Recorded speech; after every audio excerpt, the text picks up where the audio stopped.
ఇప్పుడు దేవుని రాజ్యం చేరుటకు మనము యోగ్యులుగా మార్చబడ్డాం. దేవునికి మహిమ కలుగునుగాక. కాబట్టి దేవుడిచ్చిన ఈ యోగ్యతను పోగొట్టుకొనకుండా జాగ్రత్తగా జీవించడం. ప్రార్థన చేసుకుందాం. ప్రేమ స్వరూపుడమైన తండ్రి, పరిశుద్ధుడైన ప్రభువా, మీకు స్తోత్రాలు.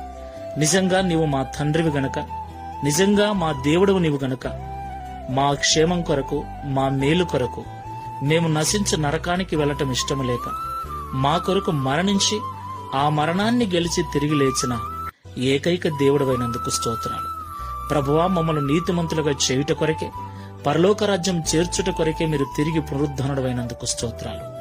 మీ పునరుద్ధానము ద్వారా కలిగిన ఈ నీతిని మేము పోగొట్టుకొనకుండా జాగ్రత్తగా కాపాడుకొనొచ్చు మేము కూడా నిత్యరాజ్యము చేరుటకు సహాయం చేయమని, తద్వారా మేమందరము కూడా నిత్యరాజ్యములో నిత్యత్వములో నీతో కలిసి ఆనందించుటకు కృపను అనుగ్రహించమని, ఈ పునరుద్ధాన దినమున మా ప్రియుల కుటుంబాలన్నిటిని కూడా దీవించి ఆశీర్వదించమని యేసు నామములో ప్రార్థిస్తున్నాము తండ్రి. ఆమేన్. Praise the lord. God bless you. Download ShareChat.